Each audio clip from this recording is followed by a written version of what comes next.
ಸ್ನೇಹಿತರೆ ಎಲ್ಲರಿಗೂ ನಮಸ್ಕಾರ. ಸ್ನೇಹಿತರೆ ಇವತ್ತಿನ ವಿಡಿಯೋದಲ್ಲಿ ನಾವು ನೋಡಿ ಬ್ಲೌಸ್ ಪೈಪಿಂಗ್ ಅನ್ನ ಕಾರ್ನರ್ ಸೈಡ್ ಅಲ್ಲಿ ತಿರುಗದೆ ಯಾವ ರೀತಿ ಮಾಡಬೇಕು ಅನ್ನೋದನ್ನ ನಾನು ನಿಮ್ಗೊಂದು ಸಿಂಪಲ್ ಟಿಪ್ಸ್ ರೀತಿ ಹೇಳ್ಕೊಡ್ತೀನಿ ಈ ವಿಡಿಯೋದಲ್ಲಿ. ನೋಡಿ ಮೊದಲಿಗೆ ನಾನು ಬಾಡಿ ಪಾರ್ಟ್ ಅನ್ನ ರೆಡಿ ಮಾಡ್ಕೊಂಡಿದ್ದೀನಿ. ನಾನು ನಿಮಗೆ ಡೈರೆಕ್ಟ್ ಆಗಿ ಇವಾಗ ಪೈಪಿಂಗ್ ಮಾಡಿ ತೋರಿಸ್ತೀನಿ. ನೋಡಿ ನನಗೆ ಬಟ್ಟೆ ಈ ರೀತಿ ಉಳಿದಿದೆ, ಒಂದು ಚೌಕ್ ಪೀಸ್ ಉಳಿದಿದೆ. ನೀವು ಇಲ್ಲ ಅಂದ್ರೆ ನೆಕ್ ಪೀಸ್ ಉಳಿದ್ರು ಕೂಡ ಅದನ್ನು ಯೂಸ್ ಮಾಡಬಹುದು. ನೋಡಿ ನಾವು ಯಾವ ರೀತಿ ಮೊದಲಿಗೆ ನಾವು ಪೀಸನ್ನು ಕಟ್ ಮಾಡ್ಕೋಬೇಕು ಅಂತ ನೋಡೋಣ. ನೋಡಿ ಯಾವಾಗಲೂ ನಮಗೆ ಇದು ಸ್ಟ್ರೈಟ್ ಬಟ್ಟೆ, ಹಿಂಗ್ ಮಾಡಿದ್ರು ಕೂಡ ಸ್ಟ್ರೈಟ್ ಬಟ್ಟೆ ಆಗುತ್ತೆ. ಬಟ್ ಈ ರೀತಿ ನಾವು ಕ್ರಾಸ್ ಅಲ್ಲಿ ಜಗ್ಗಿದಾಗ ಬರ್ಬೇಕು. ನೋಡಿ ಈ ರೀತಿ ನಾವು ಕ್ರಾಸ್ ಅಲ್ಲಿ ಕಟ್ ಮಾಡ್ಕೋಬೇಕು. ಅದನ್ನು ಕೂಡ ನಾವು 1 ಇಂಚ್ ಅಷ್ಟ ಕಟ್ ಮಾಡ್ಕೋಬೇಕು. ಒಂದೇ ಅಳತೆ ಕಟ್ ಮಾಡ್ಕೋಬೇಕು. ನೋಡಿ ಎಷ್ಟಾರ ಪೀಸ್ ಅಂದ್ರೆ 1 ಇಂಚಿಗಂತೂ ಜಾಸ್ತಿನೇ ಆಗ್ಬಾರ್ದು. ಜಾಸ್ತಿ ಆದ್ರೂ ಕೂಡ ಅದು ಪೈಪಿಂಗು ಕಾರ್ನರ್ ಸೈಡ್ ಅಲ್ಲಿ ತಿರುಗುತ್ತೆ. ಹಾಗಾಗಿ ನೀವು ಇದನ್ನ ಒಂದೇ ಸೈಜ್ ಅಲ್ಲಿ ಅಂದ್ರೆ ಕಡಿಮೆ 1 ಇಂಚಿಗಂತೂ ಕಡಿಮೆ ಇರಬೇಕು, ಜಾಸ್ತಿ ಇರಬಾರ್ದು. ಅಂದ್ರೆ ಪೈಪಿಂಗು ಚಿಕ್ಕದಾಗಿ ಬರುತ್ತೆ. ಹಂಗಾದ್ರೆ ನೋಡಿ ನಾನು ಕಟ್ ಮಾಡ್ಕೊಂತ ಇದ್ದೀನಿ. ಕ್ರಾಸ್ ಇದರಲ್ಲಿ ಸೇಪ್ ಅಲ್ಲಿ ನಾವು ಕಟ್ ಮಾಡ್ಕೋಬೇಕು. ನಿಮಗೆ ಮತ್ತೆ ಸಾಲ್ಟೇಜ್ ಆದ್ರೆ ಅದನ್ನ ಅಟ್ಯಾಚ್ ಮಾಡ್ಕೊಂಡ್ರೆ ಫಿನಿಶಿಂಗ್ ಬರಲ್ಲ ಕ್ಲೀನ್ ಆಗಿ. ಹಾಗಾಗಿ ನಾವು ಜಾಸ್ತಿನೇ ಕಟ್ ಮಾಡ್ಕೋಬೇಕು. ನೋಡಿ ಇದಕ್ಕೆ ಇವಾಗ ನಾವು ಈ ತರ ಜಿಗ್ಜಾಗ್ ಟೈಪ್ ಅಲ್ಲಿ ಇದನ್ನ ಅಟ್ಯಾಚ್ ಮಾಡ್ಕೋಬೇಕು. ನಮಗೆ ಈ ತರ ಅಟ್ಯಾಚ್ ಮಾಡೋದ್ರಿಂದ ಪೈಪಿಂಗು ಅಲ್ಲಿ ನೀಟಾಗಿ ಬರುತ್ತೆ. ಆ ಜಾಯಿಂಟ್ ಮಾಡಿರ್ತೀವಲ್ಲ ಅಲ್ಲಿ ನೀಟಾಗಿ ಬರುತ್ತೆ. ನಿಮ್ಗೆ ಇಲ್ಲ ಅಂದ್ರೆ ಕ್ರಾಸ್ ಪೀಸು ದೊಡ್ಡದು ಲೆಂತ್ ಇರೋದಿತ್ತು ಅಂದ್ರೆ ನೀವು ಅದನ್ನು ತಗೋಬಹುದು, ಏನು ತೊಂದರೆ ಇಲ್ಲ. ನೋಡಿ ಈ ತರ ನೀವು ಅಟ್ಯಾಚ್ ಮಾಡ್ಕೊಳ್ಳೋದ್ರಿಂದ ಫಿನಿಶಿಂಗ್ ಅಲ್ಲಿ ಪೈಪಿಂಗ್ ನೀಟಾಗಿ ಬರುತ್ತೆ. ನಾವು ಏನು ಜಾಯಿಂಟ್ ಮಾಡಿರ್ತೀವಲ್ಲ ಅಲ್ಲಿ, ಇಲ್ಲ ಅಂದ್ರೆ ಅದು ನೀಟಾಗಿ ಬರಲ್ಲ.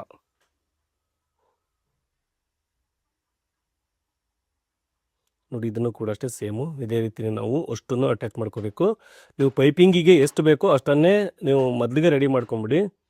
ನಿಮಗೆ ಆನಂತರ ಅದು ಶಾರ್ಟೇಜ್ ಆಯಿತು ಅಂದ್ರೆ ಏನಾದರೂ, ಬಟ್ ಆಮೇಲೆ ನೀವು ಒಂದು ಅಟ್ಯಾಚ್ ಮಾಡಲಿಕ್ಕೆ ಸರಿ ಆಗಲ್ಲ. ಹಾಗಾಗಿ ಹೇಳ್ತಾ ಇದ್ದೀನಿ, ಜಾಸ್ತಿನೇ ಕಟ್ ಮಾಡ್ಕೊಂಬಿಡಿ ಇದನ್ನು.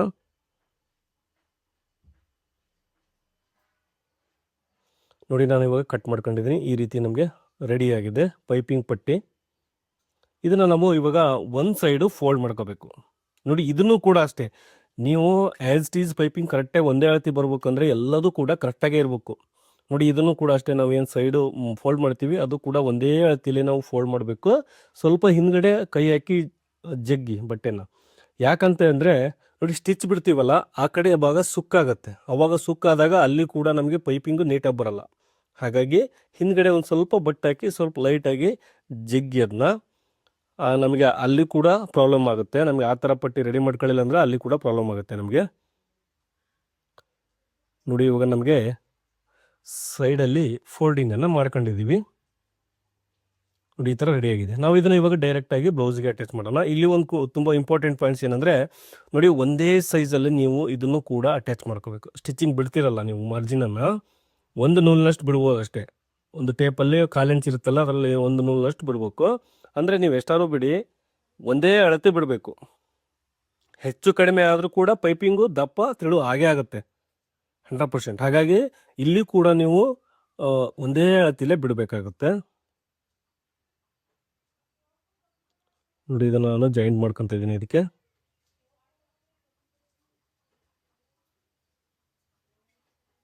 ಏನಂದರೆ ತುಂಬ ಜನಕ್ಕೆ ಇದೊಂದು ಡೌಟ್ಸ್ ಇರುತ್ತೆ ಸ್ನೇಹಿತರೆ, ಹೊಸ ಕಲಿಯರಿಗೆ. ಅಂದರೆ ಸ್ವಲ್ಪ ಹೋಗ್ತಾ ಹೋಗ್ತಾ ಬರುತ್ತೆ ಇದು. ಯಾಕಂದರೆ ನೋಡಿ ಇದು ಅಟ್ಯಾಚ್ ಮಾಡೋದು ಕೂಡ ಅಟ್ಯಾಚನ್ನು ಮಾಡ್ಬೋದು. ಅಲ್ಲಿ ಕೂಡ ಸ್ವಲ್ಪ ಹಿಂದೆ ಮುಂದೆ ಆ ಕಡೆ ಈ ಕಡೆ ಸ್ವಲ್ಪ ಹೆಚ್ಚು ಕಡಿಮೆ ಆದರೂ ಕೂಡ ಪ್ರಾಬ್ಲಮ್ ಬಂದೇ ಬರುತ್ತೆ. ಆನಂತರ ನಾವು ಒಂದು ತಿರುಗಿಸಿ ಪೈಪಿಂಗ್ ಮಾಡ್ತೀವಲ್ಲ ಅವಾಗಲೂ ಕೂಡ ಪ್ರಾಬ್ಲಮ್ ಬರುತ್ತೆ. ಕೆಲವೊಂದು ಮಷಿನ್ದು ಹಲ್ಲು ಪಟ್ಟಿ ಹೋದರೂ ಕೂಡ ಅಲ್ಲಿ ನಮಗೆ ಕರೆಕ್ಟಾಗಿ ಸ್ಟಿಚ್ ಬೀಳಲ್ಲ, ಪೈಪಿಂಗ್ ಮೇಲೆ ಸ್ಟಿಚ್ ಬೀಳುತ್ತೆ ಕೆಲವೊಂದು ಸಾರಿ. ಹಾಗಾಗಿ ಆ ರೀತಿಯೂ ಆಗುತ್ತೆ. ಏನಾಗಲ್ಲ, ಹೊಲಿತಾ ಬರುತ್ತೆ. ಇದು ಕೂಡ ಏನು ದೊಡ್ಡದೇನಲ್ಲ. ನೋಡಿ ನಾನು ಇವಾಗ ಅಟ್ಯಾಚ್ ಮಾಡ್ಕೊಂಡಿದ್ದೀನಿ. ನೋಡಿ ಈ ರೀತಿ ನಾನು ಒಂದೇ ಸೈಜಲ್ಲಿ ಇದನ್ನು ಜಾಯಿಂಟ್ ಮಾಡ್ಕೊಂಡಿದ್ದೀನಿ. ಇವಾಗ ನಾವು ಪೈಪಿಂಗ್ ಮಾಡೋಣ. ನೋಡಿ ಪೈಪಿಂಗ್ ಮಾಡಲಿಕ್ಕಿಂತ ಮುಂಚೆ ಈ ಥರ ನೀವು ಬಟ್ಟೆನ ಗೀರ್ಕೊಂಬಿಡಿ. ನೀವು ಗೀರೋಕ್ಕಾಗಲಿಲ್ಲ ಅಂದರೆ ನಿಮಗೆ ಐರನ್ ಬಾಕ್ಸ್ ಇದ್ದರೆ ಪರ್ಫೆಕ್ಟಾಗಿ ಐರನ್ ಮಾಡ್ಕೊಳ್ಳಿ. ಹೊಸದಾಗಿ ಇದ್ದರೆ ನಿಮಗೆ ಅದು ತುಂಬ ಈಸಿ ಇರುತ್ತೆ. ನೋಡಿ ನಾನು ಈ ಥರ ಗೀರ್ಕೊಂತ ಇದ್ದೀನಿ. ಇದು ಗಿರ್ಕೊಳೋದ್ರಿಂದ ಏನಾಗುತ್ತೆ ಅಂದರೆ ಆ ಪೈಪಿಂಗ್ ನಾವು ತಿರುಗಿಸಿ ಹಿಂಗೆ ಫೋಲ್ಡ್ ಮಾಡ್ತೀವಲ್ಲ ಆವಾಗ ನಮಗೆ ನೀಟಾಗಿ ಫಿನಿಶಿಂಗ್ ಬರುತ್ತೆ. ನೋಡಿ ಈ ರೀತಿ ನಾನು ಒಂದೇ ಅಳತೆ ಇದನ್ನು ಸ್ಟಿಚ್ ಮಾಡಿರೋದ್ರಿಂದ ಒಂದೇ ಅಳತೆ ಬರುತ್ತೆ. ಯಾವುದೇ ಕಾರಣಕ್ಕೂ ಹೆಚ್ಚು ಕಡಿಮೆ ಬರೋದಿಲ್ಲ.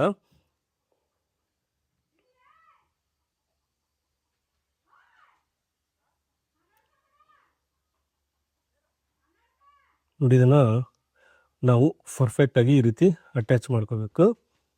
ಇದು ಕೂಡ ಅಷ್ಟೇ, ನಾನು ನಿಮ್ಗೆ ಅವಾಗಲೇ ಹೇಳಿದೆ, ಹಲ್ಪಟ್ಟಿ ಪ್ರಾಬ್ಲಮ್ ಇದ್ರೂ ಕೂಡ ಆ ಕಡೆ ಜರುಗುತ್ತೆ. ನೋಡಿ ಕಾರ್ನರ್ ಸೈಡಲ್ಲಿ ನಾವು ಈ ಥರ ಪೈಪಿಂಗನ್ನು ಇಲ್ಲಿ ಫೋಲ್ಡ್ ಮಾಡ್ಕೋಬೇಕು. ಒಂದೇ ಅಳತೆ ನಾವು ಪೈಪಿಂಗ್ ಪಕ್ಕಕ್ಕೆ ಸ್ಟಿಚ್ ಬಿಟ್ಕೋಬೇಕು. ಪೈಪಿಂಗ್ ಮೇಲೆ ಬಿಡಬಾರ್ದು, ಬಟ್ಟೆ ಮೇಲೆ ಬಿಡಬಾರ್ದು. ಜಾಯಿಂಟ್ ಮಾಡಿರ್ತೀವಲ್ಲ ನಾವು ಪೈಪಿಂಗನ್ನು, ಬಟ್ಟೆನ ಪೀಸನ್ನು ಅದ್ರ ಮೇಲೆ ಬಿಟ್ಕೋಬೇಕು. ಹಾಗಾದರೆ ತುಂಬ ನೀಟಾಗಿ. ನೋಡಿ ಕಾರ್ನರ್ ಸೈಡಲ್ಲಿ ಎಲ್ಲಿ ಕೂಡ ತಿರುಗಿಲ್ಲ. ನಿಮಗೆ ಡೈರೆಕ್ಟಾಗಿ ತೋರಿಸ್ತಾ ಇದ್ದೀನಿ ನಾನು, ಐರನ್ ಮಾಡಿ ಏನು ತೋರಿಸ್ತಾ ಇಲ್ಲ. ಇಲ್ಲಿ ತುಂಬ ಜನಕ್ಕೆ ಇದೇ ಪ್ರಾಬ್ಲಮ್ ಇರುತ್ತೆ. ಆಮೇಲೆ ಇನ್ನೊಬ್ರು ಏನು ಕೇಳ್ತಾರೆ ಅಂದರೆ ಈ ಕಾರ್ನರ್ ಸೈಡಲ್ಲಿ ಕಟ್ ಮಾಡ್ಬೇಕಂತ ಕೇಳ್ತಾರೆ. ದಯವಿಟ್ಟು ಕಟ್ ಮಾಡೋ ಅವಶ್ಯಕತೆ ಇಲ್ಲ. ಯಾಕಂದರೆ ನಾವೇನು ಅದನ್ನು ಹೆಮ್ಮಿಂಗ್ ಮಾಡ್ತಾ ಇಲ್ಲ, ಫೋಲ್ಡಿಂಗ್ ಮಾಡಿ ಹೆಮ್ಮಿಂಗ್ ಮಾಡ್ತಾ ಇಲ್ಲ, ಪೈಪಿಂಗ್ ಮಾಡ್ತಾ ಇರೋದ್ರಿಂದ ನಿಮಗೆ, ಯಾಕಂದರೆ ಅದು ಆ್ಯಸ್ ಇಟ್ ಈಸ್, ಅದು ಹೆಂಗಿದೆ ಹಂಗೆ ಇರುತ್ತೆ ಅದು ಪೈಪಿಂಗು. ಹಾಗಾಗಿ ಅದನ್ನು ಕಟ್ ಮಾಡೋ ಅವಶ್ಯಕತೆನೇ ಇಲ್ಲ. ತುಂಬ ಜನ ಅದನ್ನೇ ಕೇಳ್ತಾರೆ. ನಾನು ಹಿಂದಿನ ವೀಡಿಯೋಗಳಲ್ಲಿ ಹಾಕಿದಾಗ ಕೂಡ ಅದನ್ನು ಕಟ್ ಮಾಡೋ ಅವಶ್ಯಕತೆನೇ ಇಲ್ಲ. ನೀವು ಅದನ್ನು ಫೋಲ್ಡ್ ಮಾಡಿ ಹೆಮ್ಮಿಂಗ್ ಮಾಡಿದಿರಿ ಅಂದರೆ ಅದನ್ನು ನೀವು ಆ ಥರ ಕಟ್ ಮಾಡ್ಬೋದು. ಯಾಕಂದರೆ ಕಾರ್ನರ್ ಸೈಡಲ್ಲಿ ರಿಂಕಲ್ಸ್ ಬರುತ್ತೆ ಕಟ್ ಮಾಡದೇ ಇದ್ದರೆ. ಹಾಗಾಗಿ ಈ ಪೈಪಿಂಗ್ ಮಾಡಲಿಕ್ಕೆ ನೀವು ಅದನ್ನು ಕಟ್ ಮಾಡೋ ಅವಶ್ಯಕತೆ ಇಲ್ಲ. ಏನಾದರೂ ಕಟ್ ಮಾಡಿದ್ರಿ ಅಂದರೆ ಅಲ್ಲಿ ನೀಟಾಗಿ ಬರಲ್ಲ ಪೈಪಿಂಗು. ನೋಡಿ ಕಾರ್ನರ್ ಸೈಡ್ ಕೂಡ ಎಷ್ಟು ಪರ್ಫೆಕ್ಟಾಗಿ ನೀಟಾಗಿ ಬರುತ್ತಿದೆ. ಅಂದರೆ ಎಲ್ಲ ಕೆಲಸ ನಾವು ಎಲ್ಲದನ್ನೂ ಕೂಡ ಕರೆಕ್ಟಾಗಿ ಮಾಡಿದಾಗ ಅದು 100% ನಮಗೆ ವರ್ಕ್ ಆಗುತ್ತೆ. ನಾನು ನಿಮ್ಗೆ ಹೇಳಿದೆ ಪ್ರತಿಯೊಂದು ಕೂಡ ಇಂಪಾರ್ಟೆಂಟೇ. ಒಂದು ಬ್ಲೌಸು ಪೈಪಿಂಗ್ ಮಾಡಬೇಕಾದ್ರೆ ತುಂಬ ಇಂಪಾರ್ಟೆಂಟ್ ಆಗುತ್ತೆ. ಎಲ್ಲದೂ ಹೊಲಿಬೋದು, ಇದೊಂದು ಕಷ್ಟ ಸ್ವಲ್ಪ.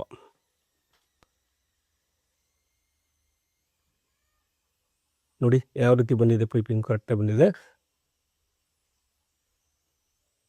ನೋಡಿ ಈ ಥರ ಫೋಲ್ಡ್ ಮಾಡ್ಕೊಂಡು ನಾನು ಅದನ್ನು ಹಿಂದೆ ಜಗ್ಗಿ ಎಳಿಬೇಕಿತ್ತು, ಬಟ್ ಎಳಿಲಿಲ್ಲ. ಆದರೂ ಕೂಡ ನೋಡಿ ಆ ಪೀಸು ಇನ್ನೂ ಹಿಡಿಯುತ್ತೆ ಇಲ್ಲಿ ಒಂದು ಚೂರು.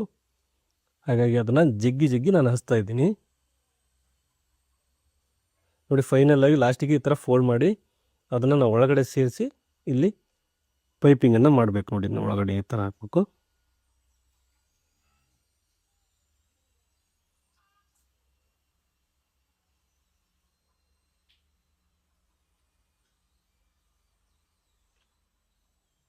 ನೋಡಿ ಕಂಪ್ಲೀಟಾಗಿ ಪೈಪಿಂಗ್ ರೆಡಿ ಆಗಿದೆ. ನೋಡಿ ಕಾರ್ನರ್ ಸೈಡಲ್ಲಿ ಕೂಡ ಯಾವುದೇ ಥರ ತಿರುಗಿಲ್ಲ, ನಿಮಗೆ ಕಾಣಿಸ್ತಾ ಇದೆ. ಡೈರೆಕ್ಟಾಗಿ ನಾನು ಅದೇನು ಮಾಡಿಲ್ಲ, ಡೈರೆಕ್ಟಾಗಿ ತೋರಿಸ್ತಾ ಇದ್ದೀನಿ ನಿಮಗೆ.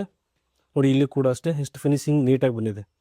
ಈ ರೀತಿ ನೀವು ಇದನ್ನು ಟಿಪ್ಸನ್ನು ಫಾಲೋ ಮಾಡಿ, ನಿಮಗೂ ಕೂಡ ಖಂಡಿತವಾಗಿ ಬರುತ್ತೆ. ನೋಡಿ ಒಳಗಡೆಯನ್ನು ಕೂಡ ಒಂದೇ ಅಳತೆ ಸೈಜು ಪೈಪಿಂಗನ್ನು ನಾನು ಸ್ಟಿಚ್ ಮಾಡಿದ್ದೀನಿ. ನೋಡಿ ಎಲ್ಲೂ ಕೂಡ ಸುಕ್ಕಾಗಿಲ್ಲ ಅಥವಾ ಹೊರಗಡೆ ಹಿಂಗೆ ಎದ್ದಿಲ್ಲ. ಐ ಹೋಪ್ ನಿಮಗೆ ಈ ವಿಡಿಯೋ ಇಷ್ಟ ಆಗಿದೆ ಅನ್ಕೊಂಡು. ದಯವಿಟ್ಟು ಇಷ್ಟ ಆದರೆ ಲೈಕ್ ಮಾಡಿ. ಹಾಗೆ ನನ್ನ ಚಾನಲ್ಗೆ ಹೊಸಬರಾಗಿದ್ದರೆ ದಯವಿಟ್ಟು ಸಬ್ಸ್ಕ್ರೈಬ್ ಮಾಡಿ.